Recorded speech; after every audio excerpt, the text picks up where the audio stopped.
మీరు present Deloitte లో work చేస్తున్నారండి. మీ పేరు?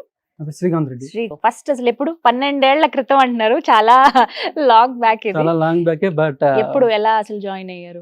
లైక్ నాది బీటెక్ అయిపోయిన తర్వాత ఎంటెక్ చేసే టైంలో ఫస్ట్ ఇయర్ అయిపోయాక సెకండ్ ఇయర్ ప్రాజెక్ట్ ఉంటుంది. సో ప్రాజెక్ట్ కి మాకేంటంటే ఏదో ఒక లాంగ్వేజ్ అనేది ఉండాలి, జావా, .NET. ఆ టైంలో ఈ రెండే బాగా పాపులర్.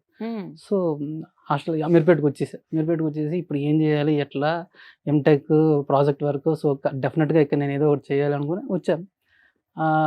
ఏం చేస్తానో తెలియదు. బట్ అదే టైంకి మా ఫ్రెండ్ మా హాస్టల్లో పక్కన ఉన్నాడు. అతను వచ్చేసి నేను టీమ్ లీడు, నేను ప్రాజెక్ట్ చేస్తున్నాను, సో ఈ కైండ్ ఆఫ్ వర్డ్స్ వాడుతున్నాను. అరే ఇది మన డిక్షనరీలో లేవు కదా ఈ వర్డ్స్, నువ్వేంది, నువ్వు టీమ్ లీడ్ ఏంది, నువ్వు ప్రాజెక్ట్ చేయడం ఏంది, ఏంది ఇదంతా, ఈ మాటలన్నీ ఎక్కడి నుంచి వచ్చాయి నీకు? సో ఈ విధంగా నాకు షాక్ అనిపించేసి ఏం చేస్తానంటే ఇట్లా కోర్స్ చేస్తున్నాను, .NET చేస్తున్నాను, so RN Reddy sir institute, అక్కడ ఇన్స్టిట్యూట్లో చేస్తున్నాను. అంటే సరే మరి ఇది ఇతనే చేయగలిగాడంటే మరి నేను కూడా చేస్తానేమో ఒక చిన్న అనిపించి సరే అని చెప్పి క్లాస్కి వెళ్తే ఆల్మోస్ట్ 200 మెంబర్స్ ఉన్నారు. అసలుకి ఇక్కడ నేను ఉంటానా సో కోర్స్ చేసే కొన్ని డేస్ కూడా నాకు ఏంటంటే అమీర్పేటలో తిరగాలన్నా కానీ మనకు భయం వేస్తుంది. ఎందుకంటే ఏది పిక్ చేసుకోవాలని మనకు అర్థం కాదు. అక్కడికి వెళ్తే పాంప్లెట్స్ వేస్తూ ఉంటారు, జావా, .NET ఇది ఇది ఇది అని మొహం మీద చల్లుతుంటారు.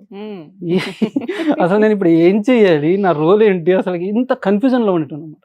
చాలా ఒక కన్ఫ్యూజ్డ్ స్టేట్ అనమాట. బేసిక్ ఏంటంటే బీటెక్ లో పర్సంటేజ్ ఉన్న వాళ్ళకి మళ్ళీ ప్రాబ్లం ఉండదు, నాకు ఆ పర్సంటేజ్ కూడా లేదు. అంటే 60+, 75 అట్లా ఉండాలని అంటారు. సో మరి ఈ పర్సంటేజెస్ ఇవన్నీ లేకుండా మనం సస్టైన్ అవ్వగలమా? బేసిక్గా నేను ఎంటెక్ చేస్తున్నప్పుడు సో ఇదంతా పాసిబిలిటీ ఉందా అనేది నాకు చిన్న డౌట్ ఉండేది, చాలా డౌట్స్ ఉండేది. సో తర్వాత సరే సార్ క్లాస్కి వెళ్ళే ఫస్ట్ డేనే ఆ 200 మెంబర్స్ క్లాస్ అయిపోయిన తర్వాత అందులో నుంచి ఒక 10 మెంబర్స్ సార్ని చుట్టేశారు. నేను కూడా అసలు ఏం మాట్లాడదాం, అసలు మన పరిస్థితి చెప్దాము, అసలు నాకంటూ ఒక లైన్ ఆఫ్ కోడ్ కూడా రాదు. ఫ్రాంక్గా చెప్పాలంటే ఒక్క లైన్ ఆఫ్ కోడ్ కూడా రాయలేను. నాలాంటోడు సస్టైన్ అయ్యి ఇక్కడ ఉండగలడా? నిజంగా ఏదో ఒకటి చెప్పేస్తారు కదా, ఇట్లా మినిమం బేసిక్స్ ఉండాలని ఏమన్నా చెప్తారా అనుకుని వెళ్ళా. ఒకటే చెప్పారు, నన్ను ఫాలో అవ్వు, నా నోట్స్ ఫాలో అవ్వు, నీకు రాకపోతే అప్పుడు అడుగు. 6 months 3 months ఇప్పుడు మాకు సార్ చెప్పింది ఏంటంటే 3 months 4 months ఉంటుంది, రాకపోతే నన్ను అడుగు లాస్ట్. ఇట్లా ఒక వర్డ్ అయితే ఇచ్చారు. నేను అనుకున్నా ఓకే లెటర్స్ సి అనుకొని ఆ కాన్ఫిడెన్స్ తీసేయాలి, వెంటనే ఆ వర్డ్ని అలానే క్యారీ చేసుకున్నా. డెఫినెట్గా మనం చూద్దాం సార్ ఏం చెప్తారు, ఎలా ఉంటుంది అనేది. బట్ 200 మందిలో నన్ను మళ్ళీ తర్వాత రోజు వస్తే ఈ కాంట్ రికగ్నైజ్ మీ గుర్తుపట్టలేరు. సో నేను అలానే కూర్చునేటన్ని సార్ చెప్పే నోట్స్ కావచ్చు, సార్ చెప్పే క్లాసెస్ కావచ్చు. ట్రైనింగ్ 3 months అన్నారు, బట్ అది 6 months దాకా వెళ్ళింది. జనరల్ గా ఏంటంటే అప్పుడు మాస్ ట్రైనింగ్స్ కదా, ఇప్పుడు అది ఇట్లా ఫుల్ డే కాదు, జస్ట్ 2 hours క్లాస్ విని వెళ్ళిపోతారు. ఇంకో బ్యాచ్ వస్తుంది, వాళ్ళకు 2 hours. ఇప్పుడు సూపర్ 30 ఏంటంటే morning to evening 8 to 9 hours night కూడా మాకు కంట్రోల్ ఉంటారు. సో వీళ్ళకి సిలబస్ అంత తొందర అవ్వదు.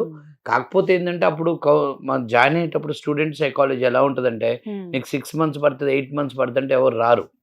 సో 3-4 months అని చెప్పి వాళ్ళని లాక్ చేసినాక సబ్జెక్ట్లో వాళ్ళని దింపిన తర్వాత అది ఎక్స్టెండ్ అవుతుంటుంది.